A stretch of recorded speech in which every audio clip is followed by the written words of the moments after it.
Okay, let me ask you this.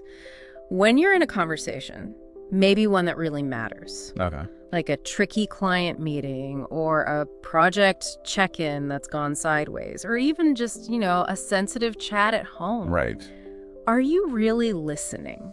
Listening to understand what the other person is actually experiencing? Or are you just kind of waiting for your slot, mentally prepping your killer comeback? Exactly. That's the challenge I want you to think about. It really is the core communication paradox, isn't it? Our sources are so clear on this. Yeah. Listening is the skill we use way more than speaking, reading, or writing.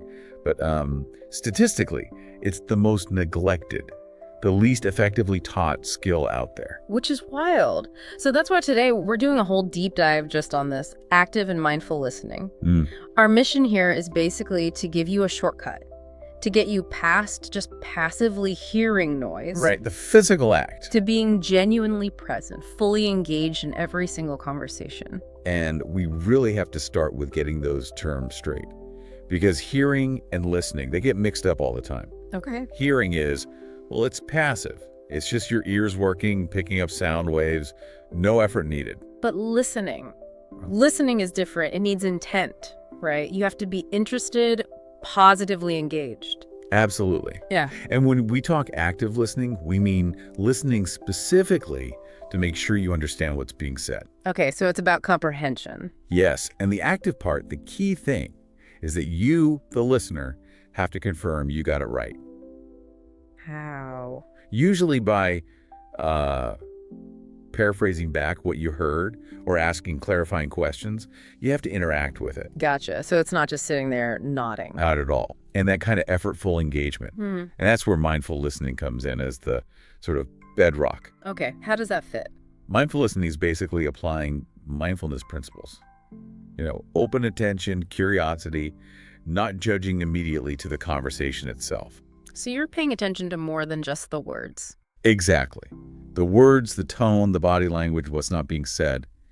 Anchoring yourself right there in the present moment. So they work together. Yeah, you could say active listening is the technique, the what you do.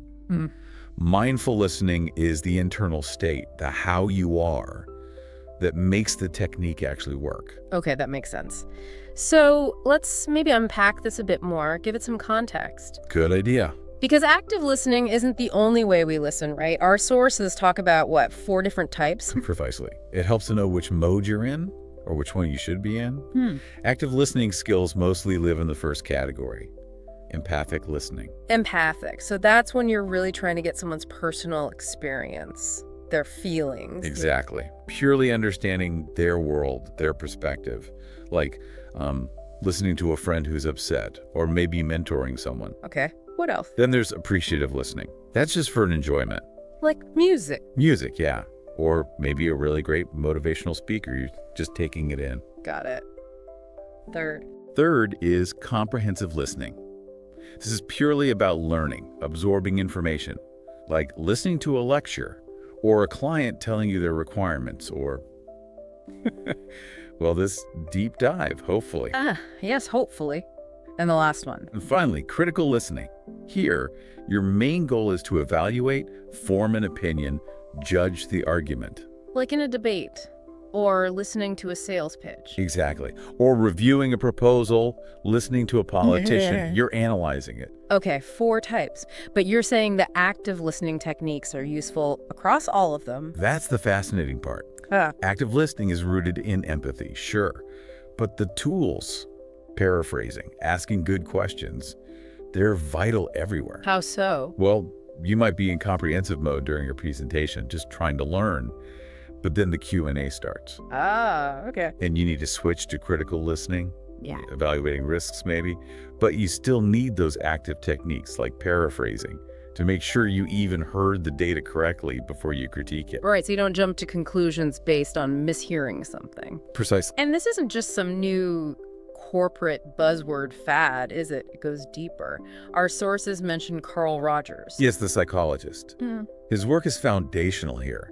He saw active listening as crucial for building strong relationships, professional ones included. It fosters 3 key things. Which are? First, empathy. And crucially, you have to show it by reflecting back their thoughts and feelings. Show, don't just feel. Second, genuineness. You can't fake caring. People pick up on insincerity instantly.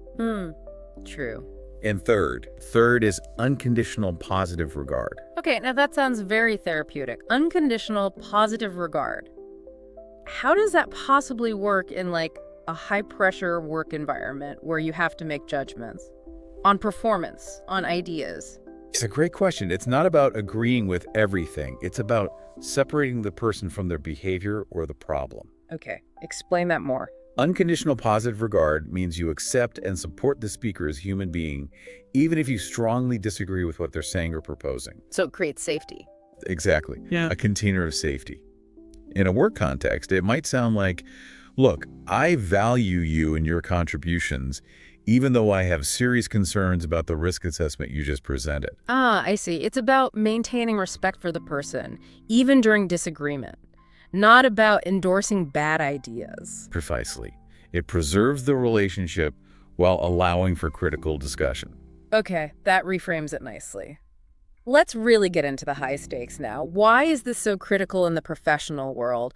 What does it cost businesses when listening fails? Oh, the impact is, it's frankly massive. Active listening is just non-negotiable for anyone dealing with complexity.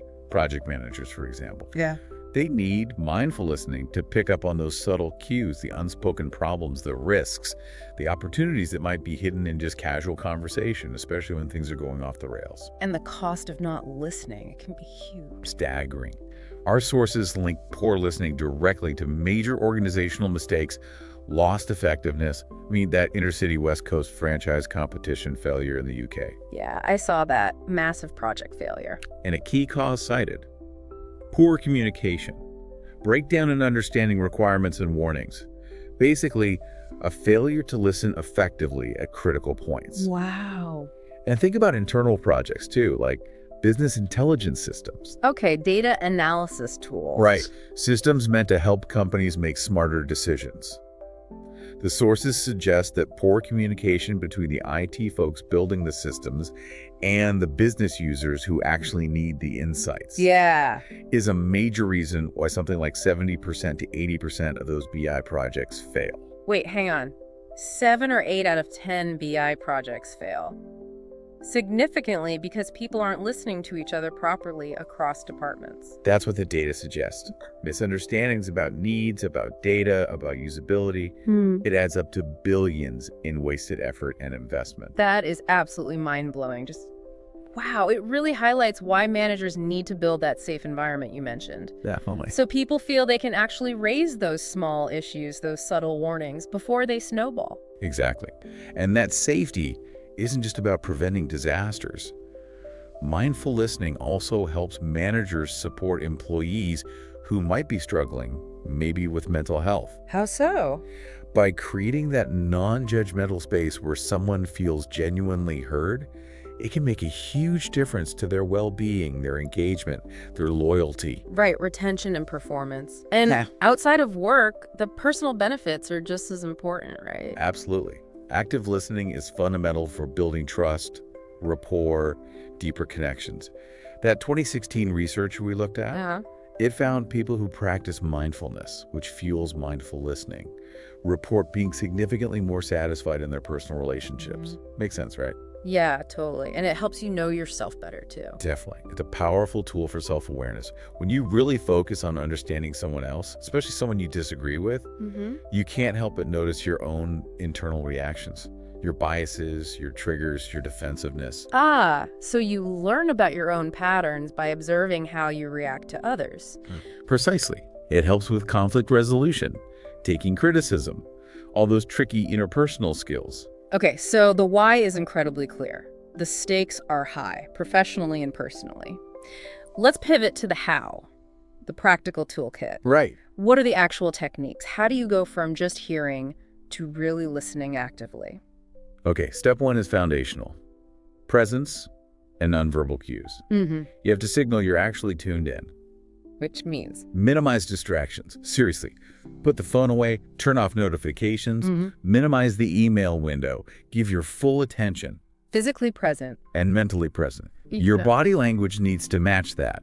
Make appropriate eye contact. Which is tricky on video calls. It is. You need to try and look at the camera lens sometimes, not just their image on the screen, to create that feeling of direct contact. Good tip. What else non-verbally? Leaning in slightly shows interest.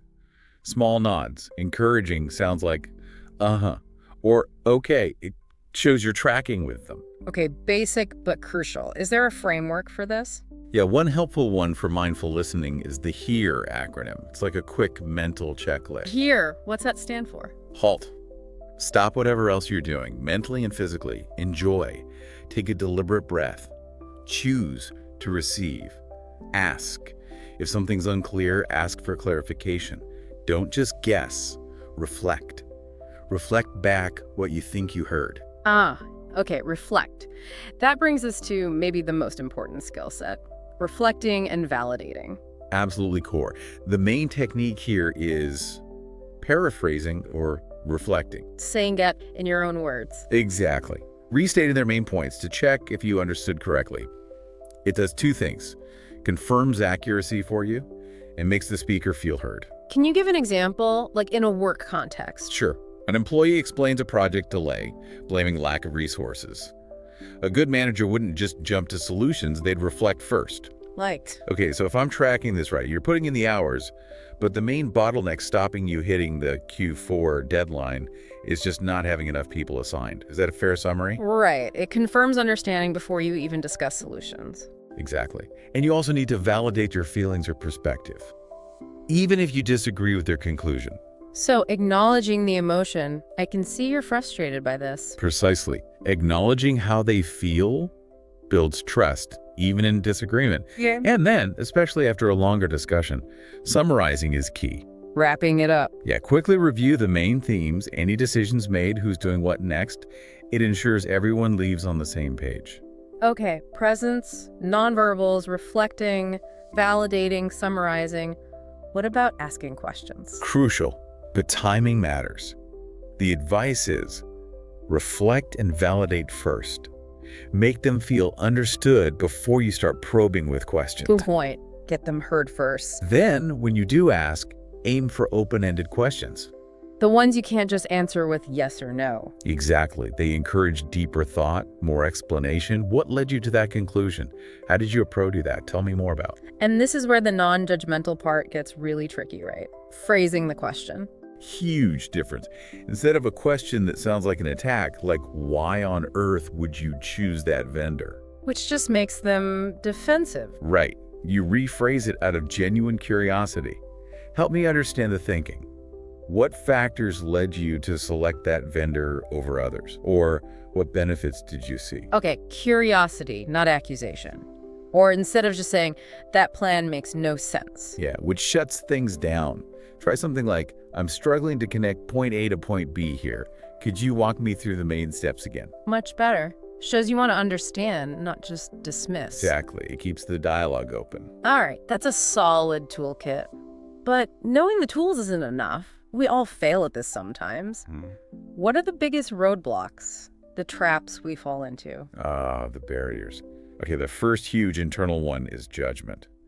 Just raw, instant judgment. But hang on, isn't judgment sometimes necessary? Like if a colleague suggests something really risky, isn't it my job to evaluate that critically? Absolutely. It's not about never evaluating, it's about when and how. Mindful listening means you notice the judgment arise internally. You hear that voice saying, that's a terrible idea. Yeah. But you don't let it hijack the conversation immediately. You observe it, but don't act on it yet. Exactly. You stay present, keep listening to understand their full perspective first. The moment that judgment takes over your attention, you stopped listening to them and started listening to yourself. Then, later, you can engage critically using what you fully understood. Okay, that distinction is key. Observe the judgment, don't automatically react from it. And that leads to the next trap, maybe the most common one, the advice trap. Oh yes, the overwhelming urge to jump in and fix it for them. Why do we do that so quickly, sometimes even before they finish talking? Well, the sources suggest it's often about managing our own discomfort. Hearing someone else's uncertainty or struggle makes us feel anxious, and offering a solution feels like we're resolving that tension. So it's partly selfish, almost. I know I do it sometimes to feel helpful or smart. We all do. But the impact is often negative. By rushing in with unsolicited advice, you're subtly disempowering the other person. You're implying they can't solve it themselves. You're taking ownership of their problem, unless they specifically ask, "What do you think I should do?" Or, "Do you have any suggestions?" You should hold back. Yes, let them think it through. Your role is often just to be that reflective sounding board, helping them find their way. Okay, resist the urge to fix. What's the final barrier? Avoiding. This is when the listener actively steers away from the difficult topic, maybe changes the subject, or uses premature reassurance. Like, oh, don't worry about that, it'll all blow over. Exactly. Or it can't be that bad. It might feel kind or supportive, but it actually shuts down the speaker's real feelings. Makes them feel unheard, invalidated, like their concerns aren't legitimate. Precisely. You're avoiding the discomfort, again, often for your own sake. This is definitely hard work. It's not passive at all. Not at all. It's conscious mental training. It really is a skill, and like any skill, it takes deliberate practice. It's like meditation.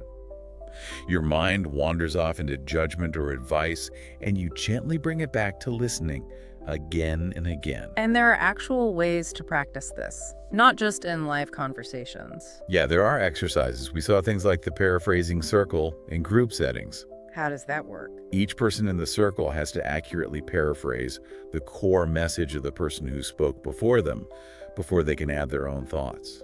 It forces you to listen intently. Builds the habit. Exactly. Or using listening triads.